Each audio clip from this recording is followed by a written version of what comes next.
Bonjour. Bonjour. On se présente déjà. Oui, moi c'est Ouais. Jérémy. Moi, c'est Emma. Et moi, c'est Noah. Bonjour, moi c'est Jean-Marie. Première question, pouvez-vous présenter l'organisation ICANN? Alors ICANN, ça veut donc dire International Campaign to Abolish Nuclear Weapons, donc la campagne internationale pour abolir les armes nucléaires. C'est une campagne qui est née en 2007 en Australie et qui est née de l'idée de médecins.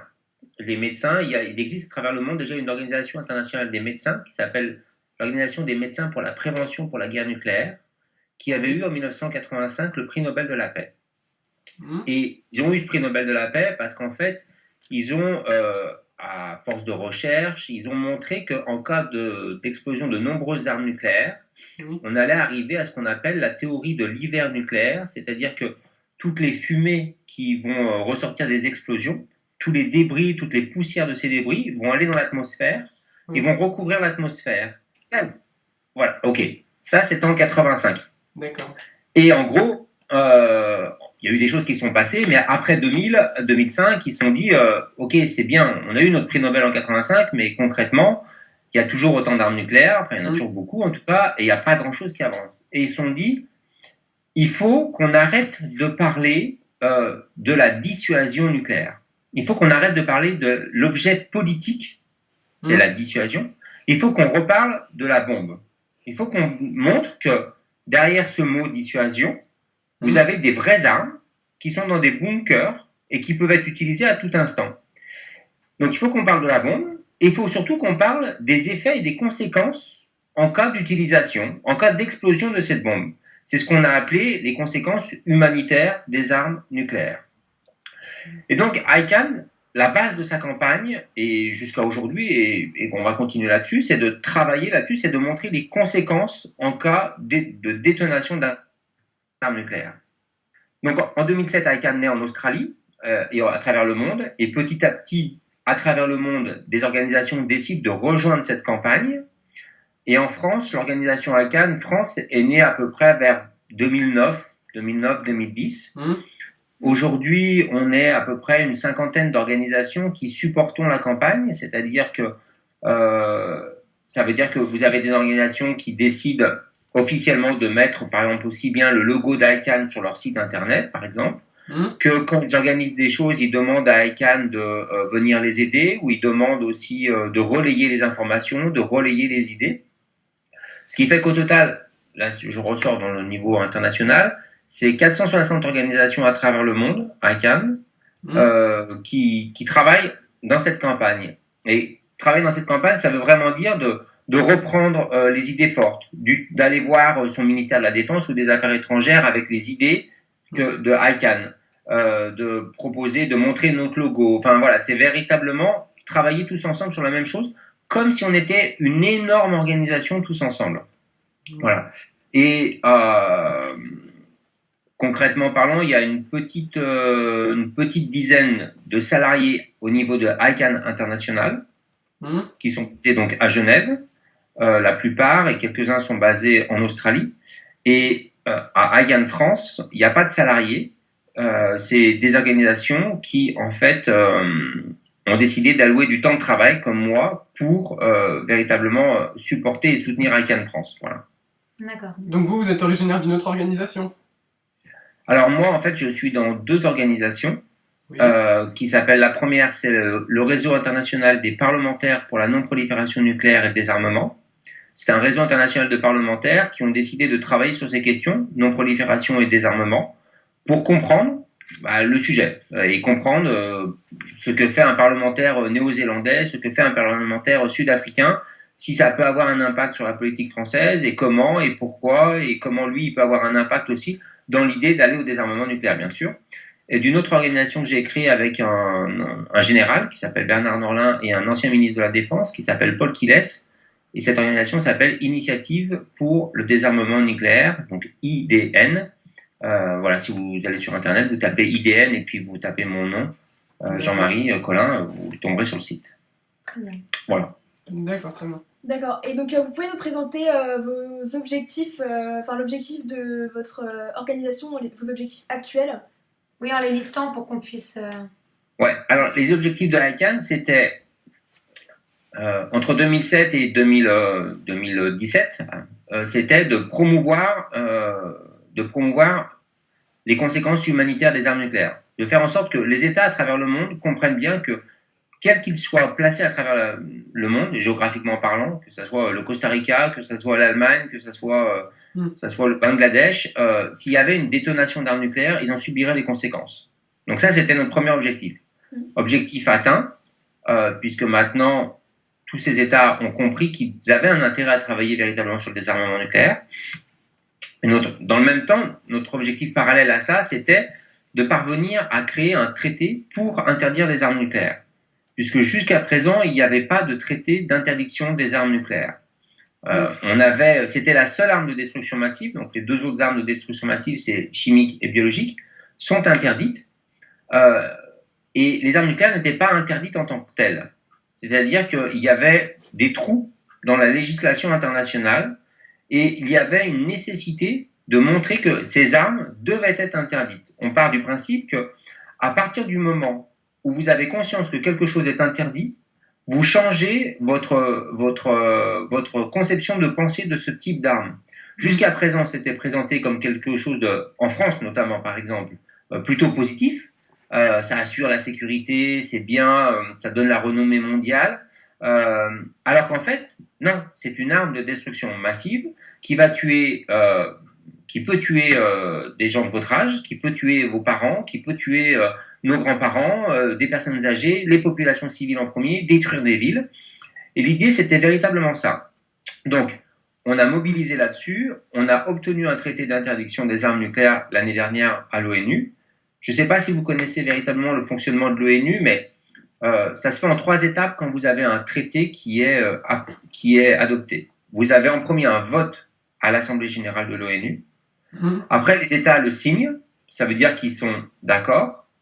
Mais pour que ce traité entre vraiment en vigueur dans la loi de ces États, il faut que ces États, c'est-à-dire le ministre des Affaires étrangères, en gros, il aille devant son Parlement, il explique pourquoi il pense que c'est important, et donc les parlementaires, donc les députés, les sénateurs, font une loi et l'approuvent. C'est ce qu'on appelle la ratification. Oui. Et nous, ce qu'on veut aujourd'hui, c'est que le traité international rentre en vigueur. Et pour qu'il rentre en vigueur, il faut qu'on obtienne un minimum de 50 États qui ratifient ce traité. Donc ça, c'est notre objectif actuel, c'est faire en sorte que le traité d'interdiction des armes nucléaires rentre le plus rapidement en vigueur. Idéalement, ce serait avant la fin de l'année. Et objectivement, c'est avant 2020. Voilà. Donc ça, c'est véritablement notre but au niveau international. D'accord. Mais c'est ce que vous disiez précédemment, avec des personnes qui pensent... Parce qu'en fait, ce matin, nous avons interrogé des personnes de notre ville sur des questions assez simples sur comment est-ce qu'ils pensaient, comment est-ce qu'ils voyaient la menace, comment ils voyaient que la France était une des puissances nucléaires mondiales. Et donc on avait la moitié des personnes qui nous disaient que qu'il y ait des armes nucléaires en France, c'est un danger, il peut y avoir une menace à chaque instant pour tous les civils. Mais il y avait aussi une autre partie qui nous disait qu'en fait, ils se sentaient plus en sécurité de pouvoir se défendre eux-mêmes, que la France puisse se défendre à une possible attaque. Et ça, vous avez demandé à combien de personnes et à des gens dans la rue? Oui, donc après, on n'a pas eu énormément de réponses. On a dû en avoir à peu près 6-7 parce que c'est assez difficile d'interroger des gens, mais c'est vrai que... On a essayé d'interroger des gens qui avaient plutôt chacun un profil différent. On a interrogé 2 personnes plutôt des étudiants, une vingtaine d'années. On a interrogé un professeur d'histoire de 64 ans, un autre monsieur qui était assez engagé aussi et qui était conscient qu'avec les crises dans l'est de l'Europe, etc., au Moyen-Orient, que c'était dangereux d'avoir de telles armes comme ça. Et plus après une maman, des choses comme ça. Et c'est vrai que chacun était pas... Il y avait plutôt en 2 catégories ceux qui trouvaient que l'arme nucléaire, entre guillemets, c'était légitime et que ça assurait la sécurité de la France. Et ceux qui étaient plutôt contre et qui trouvaient qu'au contraire, ça n'assurait pas la sécurité du monde en général. Ok, ouais. Et donc, Donc ensuite, les questions, c'est quel genre d'événements vous organisez avec ICANN en dehors des 2 objectifs que vous nous avez dit précédemment? Alors les événements, c'est varié en fait, ça dépend de plein de choses. Il y a à la fois, par exemple, on organise des conférences et des rencontres avec des diplomates ou des ministres ou les gens des cabinets des ministres. Donc ça, c'est ce qu'on appelle clairement du lobbying, c'est-à-dire qu'on y va dans l'ambition de leur expliquer nos idées et de faire en sorte qu'ils adoptent nos idées à un moment donné, ou qu'ils nous suivent, ou qu'on arrive à travailler ensemble pour arriver à un moment donné à ce qu'ils adoptent nos idées. Donc ça, c'est une catégorie d'événements. Et des événements plus grand public, si je peux dire, ça va être par exemple des conférences où on a invité soit parce que dans des universités, donc à expliquer la problématique aujourd'hui nord-coréenne, à expliquer l'importance du traité d'interdiction, à expliquer pourquoi on pense que le président Macron hier qui a annoncé la modernisation de la dissuasion, c'est pas une bonne chose. Donc ça, c'est voilà des conférences dans des universités, des moments avec vous, par exemple. Oui. Ça fait aussi partie de notre de notre travail d'une certaine façon. Et puis on organise nous-mêmes aussi après des petits séminaires avec soit des groupes d'étudiants, soit on a dans l'ambition de créer ce qu'on va appeler une ICANN Academy. C'est un séminaire de 4 jours avec une quarantaine d'étudiants français dans lesquels en fait on va s'immerger pendant 3-4 jours sur ces questions-là en leur faisant rencontrer des parlementaires, des universitaires, des diplomates et leur apporter un certain nombre d'informations sur ces sujets-là pour qu'après ils aient d'une part notre point de vue et qu'on puisse par la suite créer une sorte de relation, c'est-à-dire se retourner vers eux pour qu'ils nous aident à faire des études par exemple, à faire des publications et puis aussi l'objectif clairement c'est d'éveiller les consciences, c'est-à-dire ça, que donc il y a une idée de sensibilisation clairement, oui, c'est ça. C'est véritablement l'idée de sensibiliser le maximum de monde, tout âge, toute catégorie de public confondu, pas que des étudiants en droit par exemple ou en sciences politiques, mais vraiment voilà tout milieu, puisqu'on s'aperçoit bien qu'il y a un manque d'informations, il y a beaucoup d'informations fausses qui circulent aussi, et donc beaucoup de méconnaissances, et ce qui fait qu'à la fin un citoyen ne peut pas réellement trancher puisqu'il ne connaît pas tout pleinement. Alors, certains qui pourraient tout connaître pourraient dire non, moi de toute façon je préfère l'arme nucléaire. Ça c'est un choix, on n'est pas obligé d'être tous d'accord. Mais aujourd'hui, ce que l'on constate, c'est qu'il y a un véritable manque d'informations et où la majorité de l'information qui circule, c'est bien pour montrer que l'arme nucléaire c'est extrêmement positif. Donc nous en France, c'est véritablement notre première action, c'est de venir démonter ces arguments et de venir montrer bien sûr les effets négatifs, mais voilà, d'éveiller les consciences. D'accord. Donc à part l'information de vos connaissances, est-ce que vous avez d'autres moyens pour traiter ce problème de l'armement, pour par exemple autre que éveiller les consciences, mais plutôt au niveau avec des entreprises où vous avez Non, on n'a pas de contact avec les entreprises du monde de la défense, tout simplement parce que objectivement, on n'a jamais cherché à les contacter puisqu'on sait qu'ils sont pro-dissuasion. Voilà. Je veux dire, on sait que quand on va rencontrer les gens du ministère des Affaires étrangères ou de la Défense, on va se heurter à des murs. Et on sait que ça va être compliqué de dialoguer, mais c'est une obligation si on veut établir une relation et essayer de travailler ensemble. Donc ça, c'est normal, on le fait. Aller rencontrer des gens de chez Thales, comme vous l'avez mentionné, ou de MBDA, qui fabriquent des missiles et qui donc obtiennent des contrats de la part du ministère de la Défense et qui donc obtiennent des centaines de millions, voire des milliards. On sait qu'aujourd'hui, c'est pas possible parce qu'ils n'accepteront pas de nous rencontrer et c'est pas dans leur intérêt aujourd'hui de changer leur politique. En tout cas, ils n'en ont pas conscience. Par contre, ce qu'on va entamer de plus en plus, c'est ce qu'on a commencé un petit peu ces quelques dernières années, mais j'ai dans l'espoir de le faire un peu plus cette année, c'est d'aller rencontrer les banques. Les banques, donc une banque a de l'argent, une banque pour avoir plus d'argent puisque c'est son job, elle prête de l'argent, elle fait des prêts et notamment elle fait des prêts à des entreprises et notamment à des entreprises qui fabriquent des systèmes d'armes. Et à travers le monde, ont été lancées des grandes campagnes de désinvestissement. L'idée, c'est de dire aux banques, arrêtez d'investir votre argent ou de prêter votre argent dans des entreprises d'armement, puisque ces entreprises, éthiquement parlant, moralement parlant, ne sont pas positives pour le reste de la planète. Et ça ne correspond pas à ce qu'on appelle, je ne sais pas si vous connaissez cette expression, la responsabilité sociétale des entreprises. Ça vous parle ? Non. Non. Peut-être l'expliquer en 3 mots, oui. Alors, la responsabilité sociétale des entreprises, c'est la version industrielle du développement durable. Ah, C'est-à-dire que ces entreprises doivent aujourd'hui, donc l'acronyme c'est RSE, ces entreprises aujourd'hui doivent respecter un certain nombre de choses. Ça va aller tout simplement je mets des ampoules halogènes pour économiser de l'énergie, à j'arrête d'imprimer des centaines et des milliers de feuilles, à j'emploie aussi une égalité homme-femme. Évidemment, c'est aussi respecter l'éthique, respecter l'environnement. Et par exemple, aujourd'hui, les entreprises les banques n'investissent plus ou ne prêtent plus de l'argent à des entreprises qui fabriqueraient, par exemple, des armes chimiques. Parce que les armes chimiques sont interdites. Et nous, on a dans l'idée d'aller travailler vers ces banques pour leur dire, bah voilà, vous avez aujourd'hui un traité qui interdit les armes nucléaires et vous devez respecter aussi ce traité. Ça fait partie de votre politique de respect de la RSE. Et ça commence à marcher. Vous avez des grands fonds, FONDS, économiques extrêmement importants. Un des plus importants au monde, le fonds norvégien, par exemple. Le plus important fonds de Hollande, annoncé aussi début janvier, qu'il allait arrêter d'investir, de prêter de l'argent à toute entreprise qui fabrique des systèmes d'armes nucléaires.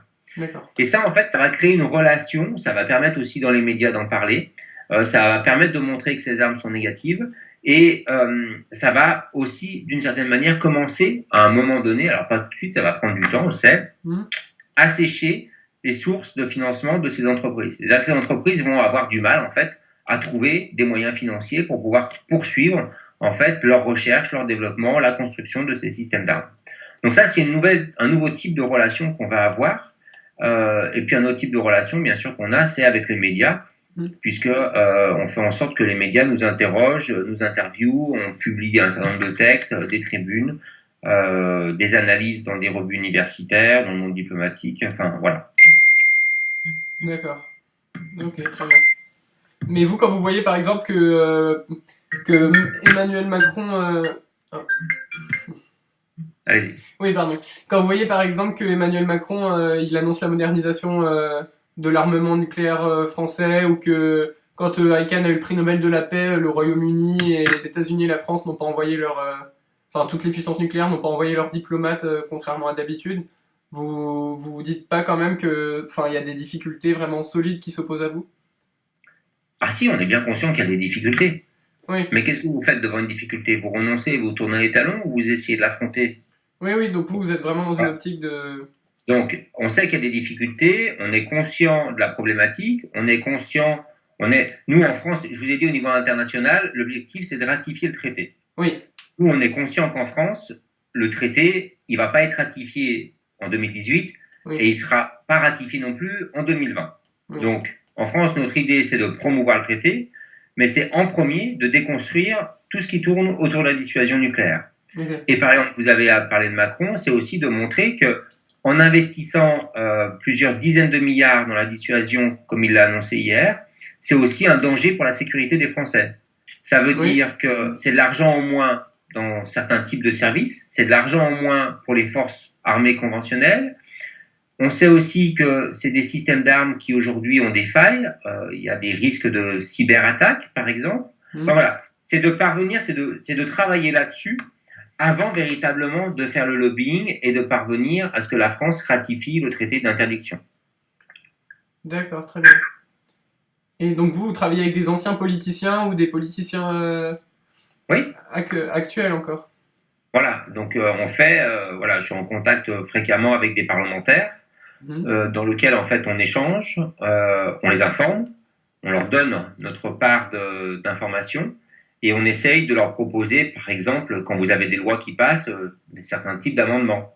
Quand vous avez des possibilités de questions écrites, puisque les parlementaires posent des questions écrites ou des questions orales, par exemple. On leur propose de poser un certain nombre de questions que ce soit sur l'actualité ou que ce soit sur le traité. Enfin voilà. Il faut bien comprendre qu'en France, plus ou moins jusqu'en 2010, le débat sur l'arme nucléaire, il n'existait pas. Oui. Il était de temps à autre, vous aviez un peu un débat, mais globalement, il n'y avait pas de débat. Donc, si vous n'avez pas de débat sur un sujet, quel que soit le sujet d'ailleurs, vous n'avez pas de réflexion et vous n'avez pas de questionnement. C'est-à-dire que personne s'interroge si c'est bien ou si c'est pas bien. Vous savez que ça existe et vous continuez à le faire exister. Donc, l'objectif véritablement, c'est de provoquer ce débat pour multiplier les réflexions, pour multiplier les questions, ce qui permet de multiplier aussi le nombre de personnes qui tout d'un coup se disent waouh, mais on met énormément d'argent là-dedans. Waouh, mais il y a un traité qui existe. Pourquoi est-ce qu'on investit? Mais on a des forces conventionnelles, mais c'est pas légal, mais c'est dangereux. Enfin voilà, l'idée c'est d'arriver à ce que d'ici quelques années, en fait, on ait le même débat qui peut exister sur d'autres grands sujets de société, que ce soit sur les centrales nucléaires, que ce soit sur la bioéthique, que ce soit sur l'agriculture, etc., etc. D'accord. Et pour vous, vous pensez que le prix Nobel de la paix, d'après vous, qu'est-ce qu'il a apporté à ICANN? Bon, il nous a apporté une grande ouverture médiatique, Oui. c'est une évidence. Oui. Il nous a apporté voilà, notre conversation, parce qu'apparemment, avant, vous connaissiez pas ICANN. Donc, il y a ça aussi. Ça permet aussi... Il a apporté, par exemple, depuis quelques mois, on a une multiplication de demandes de lycéens comme vous qui font des TPE sur ce sujet-là. Je pense que d'une certaine manière, ça a quand même un lien aussi avec ICANN, le prix Nobel, les tensions qui existent. Ça nous a ouvert un certain nombre de portes. Voilà, j'ai eu une audition à l'Assemblée nationale en décembre qui ne se serait pas faite sans le prix Nobel de la paix. J'aurai certainement une prochaine audition courant dans les prochains mois. Donc, c'est pareil, sans le prix Nobel de la paix, on ne l'aurait pas obtenu. Donc, clairement, ça nous a ouvert des portes et ça nous donne une nouvelle stature internationale. On est obligé d'être, je dirais, quasiment reçu. Ou en tout cas, voilà, on arrive comme une grande campagne avec une stature véritablement internationale qui doit être écoutée et qui doit être entendue. Même si on n'aime pas notre avis, c'est quand même un peu plus simple pour nous aujourd'hui de pouvoir nous exprimer. Donc voilà, c'est ça que le prix Nobel nous a apporté. D'accord, donc en partie une grande visibilité notamment. Exactement. D'accord, et on vous remercie pour votre intervention, c'était très intéressant. Oui. Eh bien, je vous en prie, passez un bon samedi.